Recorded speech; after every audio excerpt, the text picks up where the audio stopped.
Hi everyone, welcome to a new video. Today's subject, Buck 501 versus Buck 503. If you're in the market for a new knife, one of the first names you'll come across is Buck. The American brand's 110 years of craftsmanship experience along with their forever guarantee makes them one of the most trusted and well-loved brands in the knife market. If you've made your way to this article, we're betting you're after a new folding knife. Well, you're in the right place as we're here to put two of Buck's most popular folding knives to the test, the 501 Squire and the 503 Prince. We'll take you through the specs, price, and comparisons of both models to help you answer the big question, which knife is better for me, the Buck 501 versus Buck 503?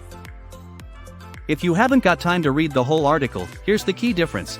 If you're after a good all-around folding knife with a solid sheath carry system, go for the 501 Squire.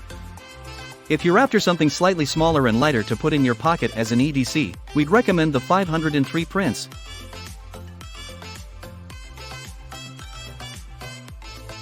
Buck 501 Squire. Buck has always made great folding knives and the 501 is no exception to that rule. For $60, you're getting a great quality knife from a renowned American brand that looks great and feels nice in the hand. Let's get into the specs. When closed, the 501 sits at a nice 3/4 long, making it easy to slip into your pocket or carry around your neck if needed. When opened up to 6'1/2", you get a knife that's a good size for most day-to-day tasks without being onerous thanks to only having 3 ounces of weight.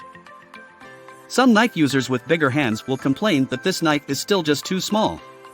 If that's you, you're going to be more at home with something like a Buck 110, which we'll look at later on in this article. Heading back to the 501, you get a nicely built 2/3/4 blade that utilizes 420HC steel, which is standard for Bucks at this price point. With 420HC you're getting a blade that performs well with most things it comes across. That said, it isn't ultra-sharp like AS30V. The knife is rounded off with a really classy Demolix redwood handle which feels great in the hand and is super easy to clean. One of the key plus points of this knife versus the 503 is the sheath, which is made of genuine black leather and can be attached to a belt. This is one of Buck's USA-made models and of course, comes with their forever guarantee. If you have any problems, it's quick and easy to repair or exchange. The 501 Squire is an absolute steal at $60, making it one of the easier to recommend small foldable knives on the market.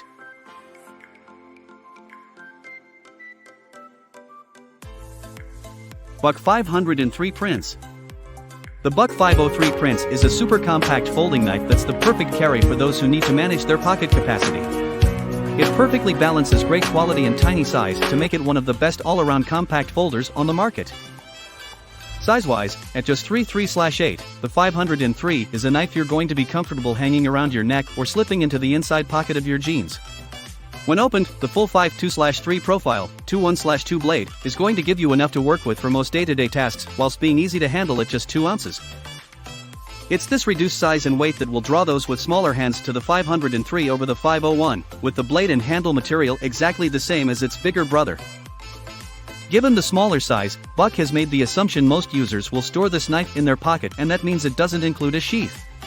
Whilst it's a little disappointing to have a sheath excluded, you can follow Buck's logic as given the knife is so small, we doubt anyone would struggle to store it in their pants. The 503 is also USA made and follows the forever guarantee that Buck offer. The 503 is slightly cheaper than the 501 at just $57. Given the $3 difference, we'd exclude price as a competing factor when choosing between the two as knives alone, so you're essentially saving $3 by not having a sheath. Overall, the 503 is one of the best compact, foldable knives on the market. If you really are looking for something that will pop into your pocket with ease, we'd recommend the 503 not just against the 501, but against most other pocket knives of this size given Buck's outstanding reputation.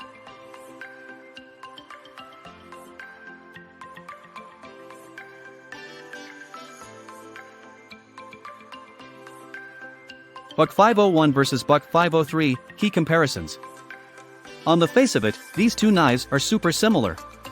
They both match the same Demolix redwood handle with good quality 420HC steel and a drop point blade. But, it's in the size, weight and carry options where these two knives differ.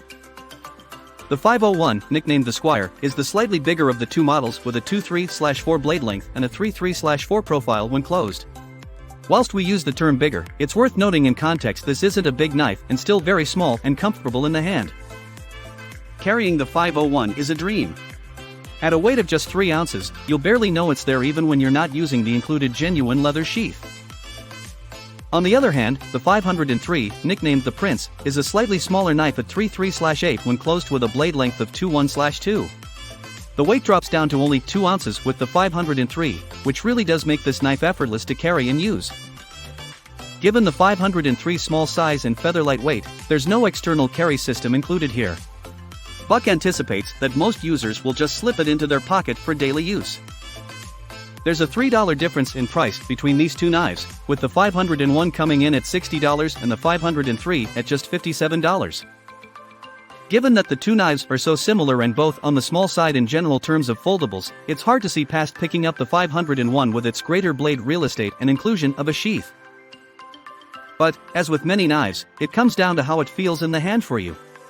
If you want something slightly bigger, go for the 501. If in fact, the 501 feels a little big, go for the 503 as the smaller and lighter option if you're comfortable with not having a sheath included. Buck 501 versus 503, key similarities. The primary similarity between the two knives is that they're part of the 500 series. This is why the construction of the blades and handle is similar. Both the knives are made of Dimolex handles with a redwood finishing. Another thing you must remember about the knives is that they both are USA made. This means you will get the forever guarantee of Buck on each model. The items also curve in the same way when opened and kept beside each other. Buck 501 versus 503, key differences. Here are the top differences between the Buck 501 and 503 knives. Buck 501 is bigger. The top benefit of getting the Buck 501 is a bigger knife. Of course, you can still carry it in your pocket because of a good size balance. However, the bigger blade ensures you can do more tasks with the knife. It is also suitable for you if you have larger hands. Buck 501 is thicker. Another vital feature of the Buck 501 is its blade thickness of 0.096 inches. Meanwhile, the 503 model has a 0.084 inches thickness. This means that the Buck 501 will perform better in some tasks. For instance, cutting meat will be easier with this version. Buck 503 is lighter. Using a knife can strain your hand at times because of the weight. You will also have to apply more force when using heavier knives. Luckily, you don't have to worry about this if you're getting the Buck 503. This model is 1 ounce lighter than the 501 knives. So it makes a better pocket knife. Buck 501 comes with a sheath. The top thing that makes Buck 501 superior is that it comes with a leather sheath for protection. The cover also improves the blade's safety and prevents it from being exposed to air for an extended period. You should note that the Buck 503 does not have a sheath. Buck 503 is less expensive. The Buck 503 is less expensive than the 501 if you're on a tight budget. However, you should note that the difference is not significant. You can get the Buck 503 for $67.99, while the other model costs $69.99.